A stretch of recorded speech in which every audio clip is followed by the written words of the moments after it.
Uh, there's not really much to say. This was not a good press conference.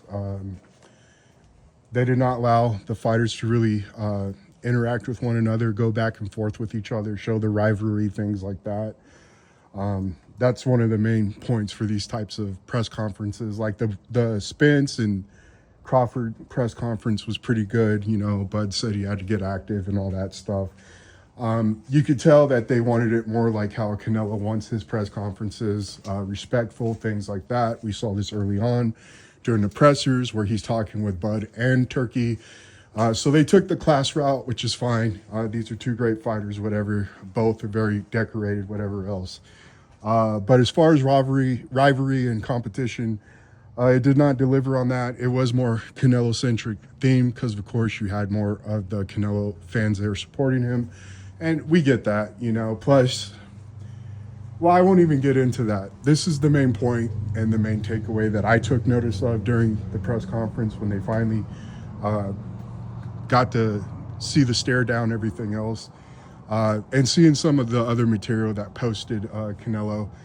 You can tell that Canelo went with a more slender build this round. So this kind of gives away somewhat of the mindset that they're going to try to take into this fight. Canelo himself during the press conference mentioned multiple times about his elements and getting to use those elements as opposed to fighting bigger men. And I'll just denigrate a little bit. I've been watching and getting caught up with more of the material, you know, the interviews with Max Kellerman, whatever else. Canelo knows, and he said out of his own mouth, that fighting the bigger men, they're more slower and things like that. He doesn't have to use as much. So he's trying, and he's more worried, like I've been telling you guys. You're going to try to do the same mistake that you did versus a 38-year-old Floyd Mayweather fight that I don't think you won one round. You want to show that you're a skill guy. This is what I've been telling you leading up to this fight. For their slender build, they're definitely worried about their stamina. They have taken Crawford a lot of serious, you know, than what they were first initially letting on. But, you know, this also tells you that they maybe feel like they need to throw more combinations, things like that as well. You know, if Canelo's stamina holds up in this fight, I mean, which I don't think is going to be the case, but it looks like they're preparing for those types of scenarios again, throwing more than 1 and 2 punch. You know, I think they listen to people, and I can tell by Canelo's build, he doesn't look as big, as stocky as he typically does in these fights. Fight night, that might be another story when he puts on another 10, however many pounds, when he rehydrates. But they did go for a more slender build for this fight. They want to be quicker, faster, agile. And again, also lets me know that they had concerns about stamina being a factor into this fight as well. So, you know, you might see Canelo throw more than 1 or 2 punch like we've been seeing against guys like Munguia and guys like Berlanga. So there's that. That's pretty much the main takeaway from the press conference. It was more Canelo-centric again. Not much you can really tell. Bud was trying to kind of poke fun at the crowd, you know, but it is what it is. It was a boring final presser. I've seen a lot better in the past. And the stare down, you know, I'm not going to sit here and try to play armchair. We saw in the earlier pressers, I think Bud was able to intimidate him. There was a lot more respect. Canelo did kind of drop the stare, you know, and then shook Crawford's hand or whatever else, if you guys want to read into that type of stuff. But I didn't see anything significant other than to pay attention to Canelo's slender build. Again, I think it tells you some more clues to the story, what they're thinking, what their mindset is. And that's pretty much it. You know, that's all I could really get from that. Now, one of you posted a comment, or yeah, you did, and you showed me another guy's prediction. I've talked about this before, and you know who you are. I forgot your name, I'm sorry, but I just got done watching that guy's prediction. His first thing is he's going with the narrative that Bud was just so terrible against Madrimov. If you guys have been watching this channel, I feel that is a very disingenuous opinion. And for me, it shows you that Bud's held to different standards than other guys. Canelo consistently loses about 4 to 5 rounds of fight. Doesn't matter who he's fought. And this has been the case over the span of his career. You understand? I bring up Munguia landing 170 punches, you know, Badgermoff. He had a trickier style. He was able to win the rhythm battle in this fight. And Crawford, he likes to get into his rhythm in a lot of his fights. And if he doesn't dictate, control the rhythm, you get kind of a performance that you saw, you know, against Mean Machine, against a guy like Madrimov. Another thing, too, is people are not considering this. You understand? Madrimov's style is nothing like Canelo Alvarez. You understand? Canelo does not have legs anymore. You understand? He may show better limberness and whatever else movement than we've seen in the past. Because again, what I talked about earlier, he seems like a more slimmer build. They train for speed and things like that. You know what I'm saying? The boots footage was shown as well. No surprise that Canelo's on the ropes, but it's sparring. You can't really go too much off of sparring. But I believe that Canelo's grown too comfortable on the ropes, especially throughout his career. You know, we've done this with film studies, everything else. But Madrimov actually has more athleticism, movement, better feet, better coordination than Canelo Alvarez, especially at this point. You know, if I'm trying to judge him off mariachi dancing or something, you know, Canelo's a good dancer, you know. I've seen him dance, whatever else. But the Canelo that we've been seeing is, again, and we're talking about even guys like, he's been more of the intimidating guy that we've talked about before, steps forward, throws 1 or 2 punches at a time. Madrimov, again, this guy, again, was able to take rhythm from Crawford. And this is what I keep trying to tell people that so many people overlook. The last man who actually fought Crawford like a big man was Jeff Horn. That is the last person, you know, Bud Small and all this stuff, you understand, which is going to get to my second point about the dude's feelings on his prediction there. Guy in the comment section who brought this to my attention. But none of these bigger men ever fight Bud like they're the bigger man. Jeff Horn was the last guy to do so. You understand that Crawford, he did what a Floyd Mayweather did when he fought Jose Luis Castillo. There are plenty of people that feel like Castillo won that fight, you understand? But he challenged the best fighter at that weight division at that time. You understand? It's a huge risk. You understand? But with Crawford, again, Madrimov did not fight him like the bigger man. I think you guys give guys more credit when they're able to land a punch on Bud than you do other fighters. We went over this topic against the Shane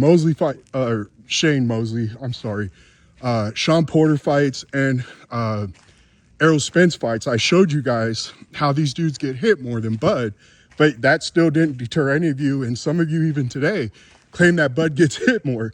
But again, I show you a fight where a guy, Jaime Munguia, was able to land 170 punches. That's never, ever happened in Bud Crawford's career. You understand? The guy who landed the most on Bud was Mean Machine, I believe, at 160 punches. And this is what I'm saying. I've addressed this before. A bloody nose to Crawford, and they used to do this to Mayweather too, is essentially like a knockdown. You understand? But I can sit here, show you Munguia tagging this dude up looking just like Bivol. And I don't know, people, they just have a different set of standards and they have different trained eyes when it comes to Bud getting hit as opposed to other fighters. I've also addressed this point as well. If you even go look at my prediction for the Madrimov fight, I told you this is going to be the first fight where Bud is officially going to lose 4 rounds. You understand, or more. It's on my channel. Go look at it. Because I knew the style was a problem. When I saw this dude, when I started looking at the film, you understand? I saw what this dude presented. He had punch placement, he had athleticism, he had creativity, things like that. Canelo, again, is a guy, he's going to be there more in front of you. Canelo is a guy, again, where he's a little bit more predictable. I was watching the show with Sean McCoy and Max Kellerman and Ryan Garcia. And Ryan Garcia gave up the whole game plan to Canelo's camp and their philosophy. You know what I'm saying? How the feint basically is, you know, the key to everything. You know, he even admitted how Floyd was able to time him when he did that stuff.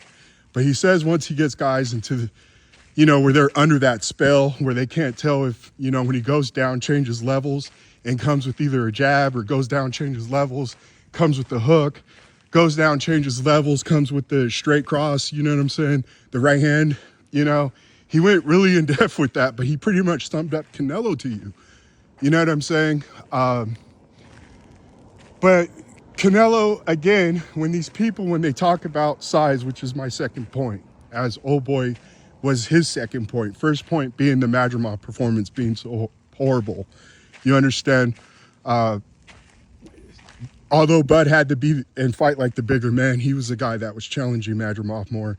He was the more aggressive fighter, especially in the championship rounds when he's coming forward and throwing punches.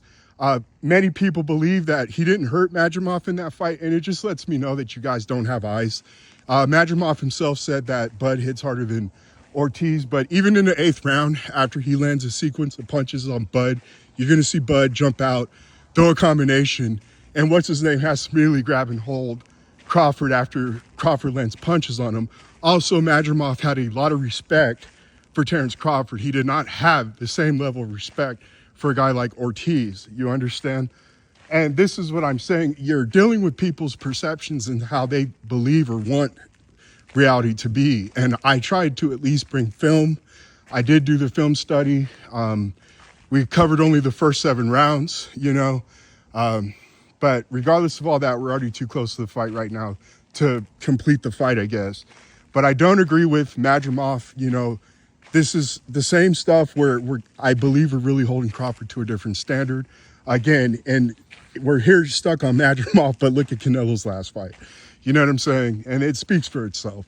Plenty of you were saying pro-Canelo people, especially their channels that are built around Canelo, believed he was shot at that point. And I still remember the videos that were coming out after that performance. But second thing, size. And this goes back to the presser. Again, as I try to wrap this up, I can't believe this is only 12 minutes so far. But I usually can ramble on a lot longer. Canelo, from what I can see, has no intentions of trying to fight Bud as the bigger man. And he's going to make the same mistake as he did versus Floyd Mayweather. He's still going to try to look like the more skilled guy. He's putting emphasis on his elements, meaning that he has different multiple facets to his game that he now gets to use. That's never been a strong point. You know what I'm saying? You tried that with Floyd Mayweather. Now, obviously, a bunch of you're going to say that Crawford is not Floyd Mayweather. And again, this goes with, listen, the bottom line is this. It doesn't look like they're going to plan on fighting and him utilizing his size for all you people that still put emphasis on the size. And I get that Bud's older. This is another aspect as well. Some people are just built differently. They're more gifted when it comes to athleticism. You mix that in with things such as Bud not drinking and things like that. Bud's a different type of guy than a lot of other people. He's a world-class athlete. You know what I'm saying?